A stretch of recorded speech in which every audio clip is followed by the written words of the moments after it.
everyone, it's Trena from John's Furniture Repair, and I'm in the shop today with these really simple but beautiful ladder back oak chairs.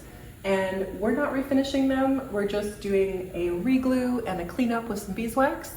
And I just thought I would show you along the way some very simple things you can do to pieces that are in good condition but just need a little bit of sprucing. Let's get to work, or I'll show you some details.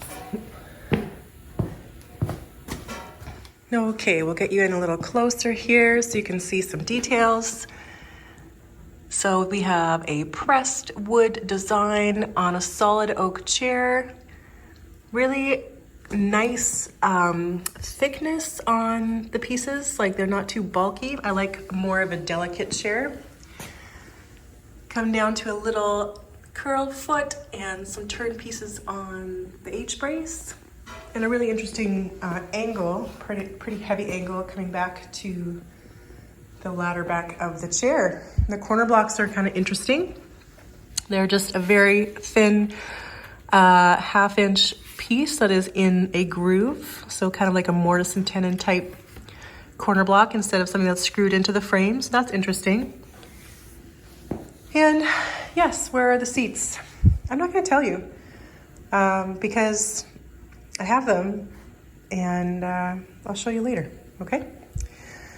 So these chairs are in fairly good condition, like I said, but they just have a little bit of wear and tear everywhere. There are some areas that somebody who's super fuzzy and cute just got in there and said, well, this looks delicious, so I'm gonna chew on that. I think there's only one area that really happened. Otherwise, a beeswax and a re-glue will take care of most everything that is wrong with these. So let's get one on the workbench and get it apart and see how we can make these things just a little bit more beautiful than they already are.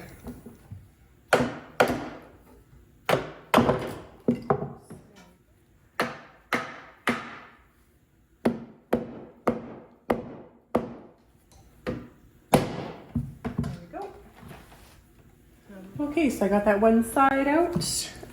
These are still really firmly attached to here, so I'm not going to take that apart. Only re-glue things when they're necessary. That avoids excess damage. So now we're going to just clean up the tenons. There really isn't a whole lot of glue on this. And then anywhere there's a mortise, just get in there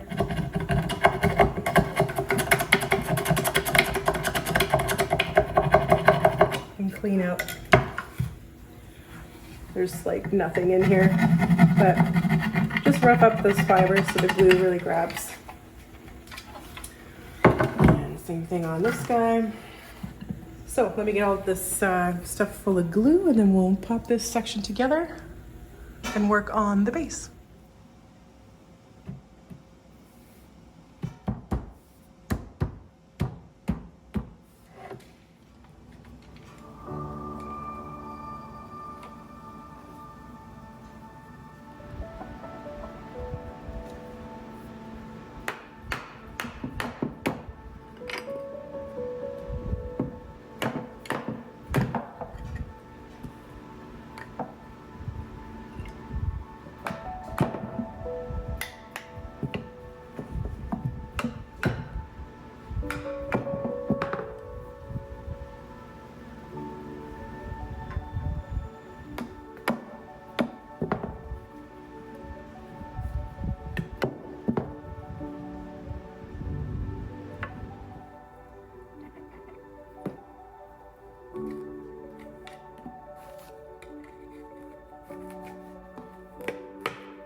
Okay, so I've got the last 2 chairs in clamps here and 2 ready to move on to the next stage. We are going to be washing them first because they will have a few years of grime on them, and then using our Howard's beeswax polish to finish them off. This is a mixture of crud cutter and warm water with a rag. I might use a little scrubby as well just to get in there. So we'll just do that first, dry them off, and then give them the Howard Speed and Wax. And then I can show you the seats. Almost there. Just gonna use a green Scotch pad here and scrub everything clean.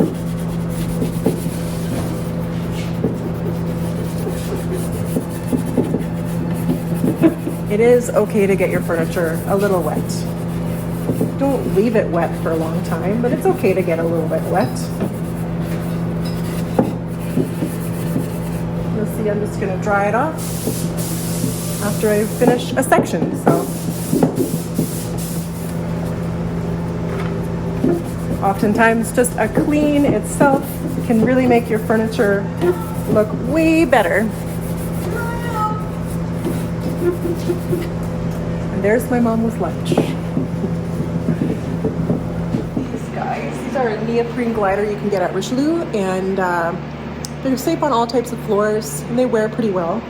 I don't like felts because it leaves an adhesive, sticky residue on your floor, and when it starts to slide off, it gathers all the hair all around your house. It looks really bad. So I just try to get off that sticky glue that's left on there. And I just pop them in with my 2 fingers with the end sticking out like that. Just guide it in like that.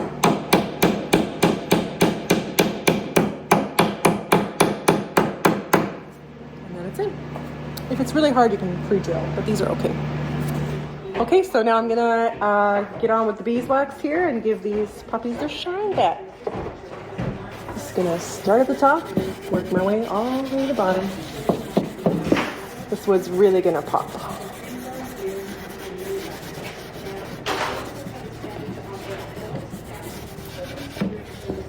This is a really simple thing you guys can do on your own furniture that just needs a spruce up. So I usually rub it on the whole chair first, so it has a little bit of time to sit on the wood or in the finish, and then wipe it all off after. And then the next day I'll come back and just buff it to a soft sheen.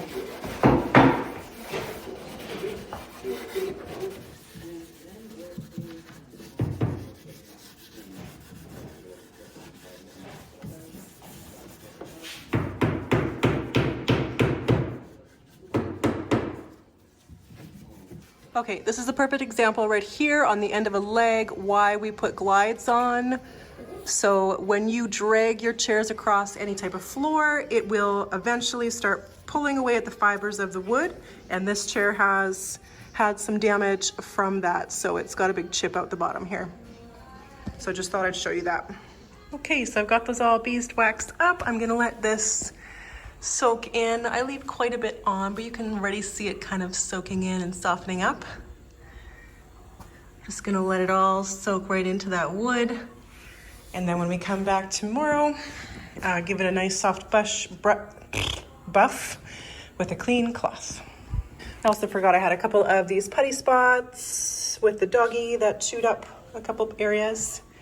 And there were a couple of big chunks that were missing on some legs. We got some putty in there as well. So that's actually looking pretty good with the woods. You really can't see it. Just like a little bit here, here, here.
And there they are, all finished up, looking very charming.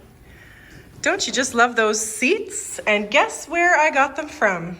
I went all the way back to Windsor, Ontario. And for my longtime YouTuber friends, you know who she is, Laura Becker, wove these seats for me. So I went and visited her and picked them up. I just love how that oak is glowing now. Nice soft sheen coming off that beeswax. And these seats are a perfect complement to these very delicate and pretty chairs. So this was a very short little video, but something to show you if you have a piece in good condition, what you can do just to give it a little spruce up. So I hope you enjoyed this video. If you want to support the channel, you can buy me a coffee. The link is in the description below. And as always, thank you so much for joining me. Cheers.